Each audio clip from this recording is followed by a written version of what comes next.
grew up in a small, traditional Brahmin family in southern India, where daily rituals shaped the rhythm of our lives and unspoken rules quietly dictated how we saw the world.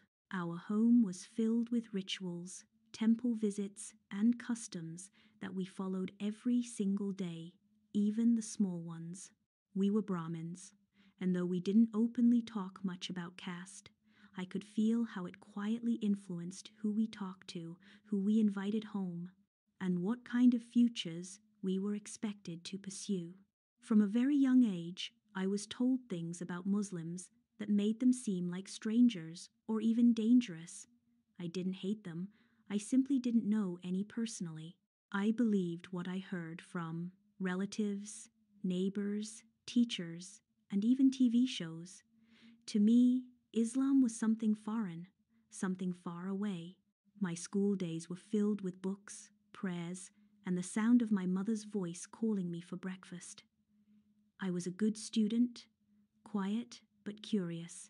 I loved reading, especially stories about people from different lands and beliefs. But my curiosity was always kept in check by the fear of stepping outside the boundaries set for me. In school, during festivals like Navratri or Diwali, we dressed in our best clothes, lit oil lamps, and participated in dances and rituals that were meant to bring blessings and ward off negativity. It was beautiful in its own way, but I often felt like I was going through the motions without really understanding why. College was my first taste of freedom. I studied commerce in a nearby town, staying in a girls' hostel. That period of my life was filled with both excitement and questions. I met people from different castes and states, and my world began to widen slightly. But even then, my understanding of religion and identity remained mostly shaped by what I had been taught at home. At festivals like Pongal or Ganesh Chaturthi, we gathered with joy, prepared traditional dishes, and visited temples. I loved the colors, the lights, the sense of community, but a part of me still wondered if there was something more, something deeper than rituals passed down without question. As I entered my early 20s, I started feeling like my life was too predictable and limited. I was studying, helping my mother at home, and living the same routine every single day. But deep inside, I wanted something more. I didn't know what that more was, but I felt it strongly. Every night, I lay awake thinking about how I could support my family and find purpose. It felt like the walls of our little house were closing in, but then a door opened. Everything changed when my father fell seriously ill. He could no longer work, and the financial pressure on our family became unbearable. I was the eldest daughter, and I knew I had to help. By some miracle, I got a job offer from a friend's contact in Dubai. It was for a receptionist position at an international company. I was scared. I had never even been on an airplane before, but my parents encouraged me, trusting me to be strong. I gathered all my courage, packed a suitcase, kissed my father's fragile hand, hugged my weeping mother, and boarded a flight to a completely new world alone, uncertain but determined. Dubai was dazzling, huge buildings, clean roads, lights everywhere, and people from all over the world. But what struck me the most wasn't just how advanced it was how present faith was in daily life. I noticed prayer rooms in malls and offices. I heard the adhan, the call to prayer, echo through the city multiple times a day. My workplace had people from Egypt, Sudan, Pakistan, Indonesia, and many other places, and most of them were Muslim. At first, I was quiet and reserved. I didn't want to say anything wrong. I observed more than I spoke. I watched my colleagues greet each other with "Assalamu alaikum" and step away from their desks when it was time to pray. They dressed modestly and carried themselves with a calm confidence I had never seen before. confidence not built on pride, but on something deeper, something serene. I didn't feel excluded or judged, if anything. They were warm and polite, especially one woman named Fatima. Fatima had a calmness about her. She wore a hijab and always smiled kindly. One afternoon, I forgot my lunch at home and felt embarrassed. Without hesitation, she shared her food with me. "Eat, you need energy to work," she said. Her gesture was simple, but it touched me deeply. From then on, we slowly became friends. I started noticing how Muslim co-workers always made time for their prayers, no matter how busy work got. They would excuse themselves gently and return with a renewed calm. I began to feel curious. I wondered what made them so peaceful and focused. Why did they look so content, even when they were fasting in the hot Dubai summer? When Ramadan came, I watched in awe. They fasted all day without complaining.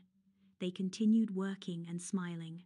One evening, Fatima invited me to her house for iftar. I hesitated at first, but finally said yes. Her home was filled with the smell of delicious food and the sounds of laughter and prayer. Her family welcomed me like I was one of their own. After dinner, we sat and talked. I asked her questions: why she wore the hijab, why she prayed 5 times a day, why she fasted.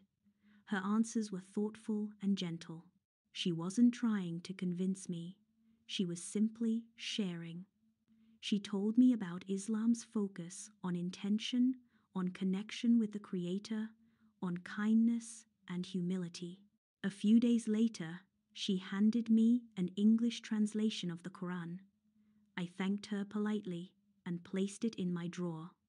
I didn't open it for weeks, but something kept pulling me toward it. One quiet evening, after a long and tiring day, I finally opened it and read the first verse. "In the name of Allah, the most merciful, the most compassionate." I froze. How could words from a book I was taught to fear feel so gentle? These were not the words I had expected. They weren't harsh or fearful. They were soft, beautiful, full of mercy. I kept reading. The Quran wasn't just a holy book filled with commandments. It asked questions. It made me reflect. It was like it was speaking directly to me, gently challenging me to think about life, death, purpose, and truth. One verse struck me deeply. Do they not reflect upon themselves? Allah created the heavens and the earth and everything in between in truth and for an appointed term. Yet many people deny the meeting with their Lord. Quran 38. I couldn't hold back my tears. That verse felt like it was asking me to wake up, to stop living on autopilot. I had always just followed what my family and society told me.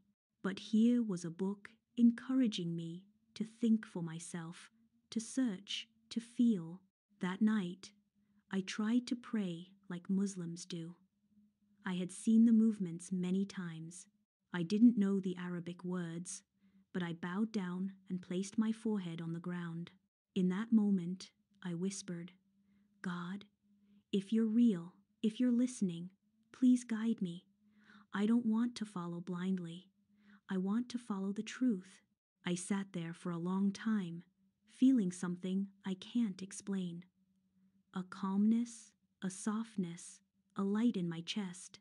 Over the next few months, I kept learning quietly. I watched videos.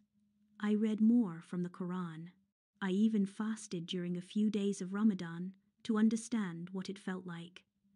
I didn't tell anyone. It was just between me and the one I was seeking. I started covering my head during prayer and saying little du'as in my heart. I wasn't doing it for anyone else. I wasn't in love. I wasn't pressured. I was drawn to the peace Islam offered. Then came the day I couldn't wait any longer.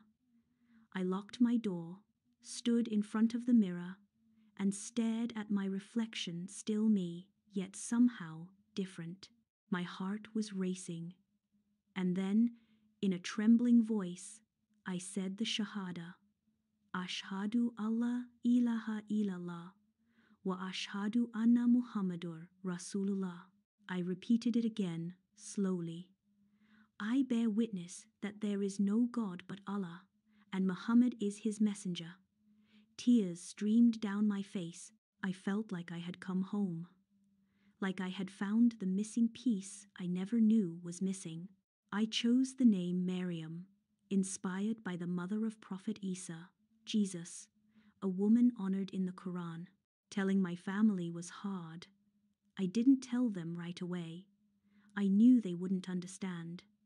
But I also knew that I couldn't live a lie. I prayed for courage and the right moment. When I finally told my younger sister, she was shocked, but she saw the sincerity in my eyes. It took time, but eventually, I hope my whole family will understand. I will never stop loving them. Now, I wear the hijab proudly.